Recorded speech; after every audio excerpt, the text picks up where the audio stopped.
Hello, good morning, my dear students. How are you all? I hope you are taking good care of yourselves. Welcome back to your social studies class. This is Priyanka Minocha, your SST teacher.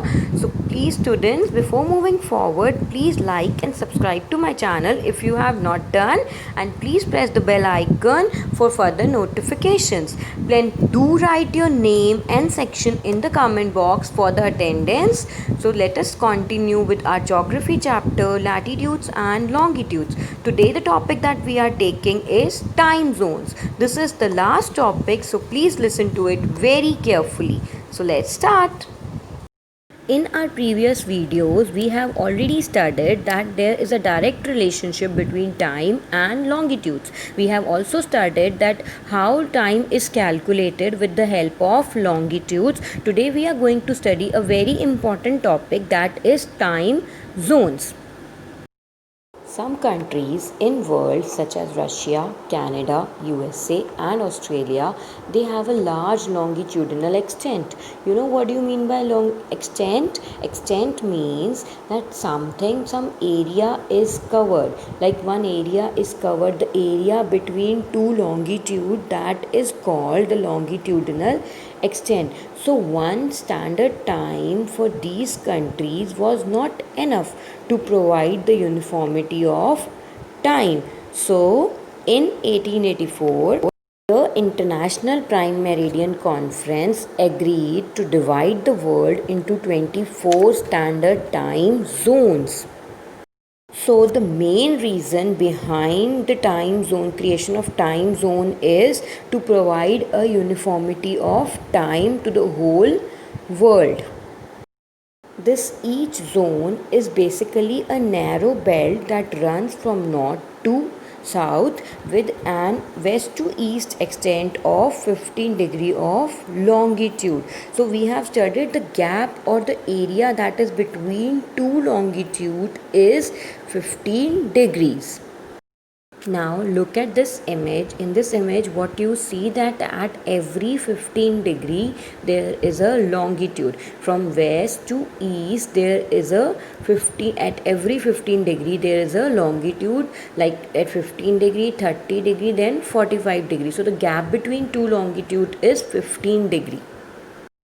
A meridian passing through the center of each time zones has been selected to give standard time of that zone. Okay, you can see in the last image what you have seen, that at between 0 to 15 degree there is one central meridian passing. So that meridian is basically kept as a standard time zone of that area.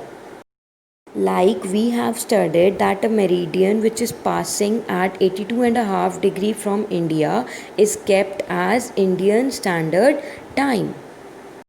So this boundary of each time zone was adjusted with the political boundaries of countries. So that is why we say that different countries have their different standard times in the world. Since we all know that Russia is the largest country in the world, it is very large in area. That's why it also has the highest number of time zones. It has 11 time zones, which is the highest for any country to cover.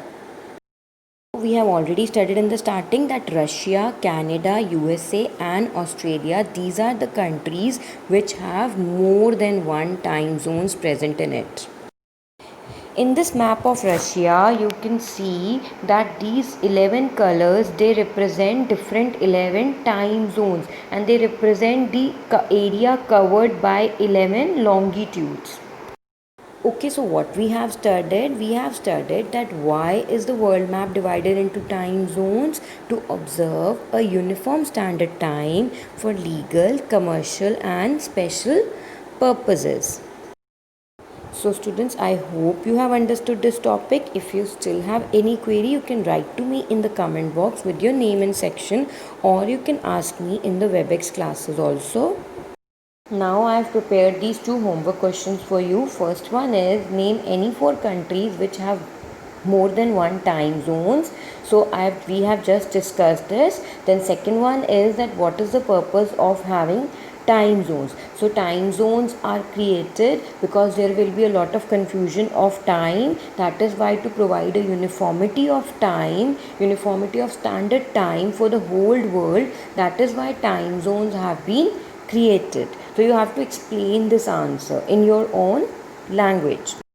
Thank you for watching, students. Take good care of yourself and please complete your work till here.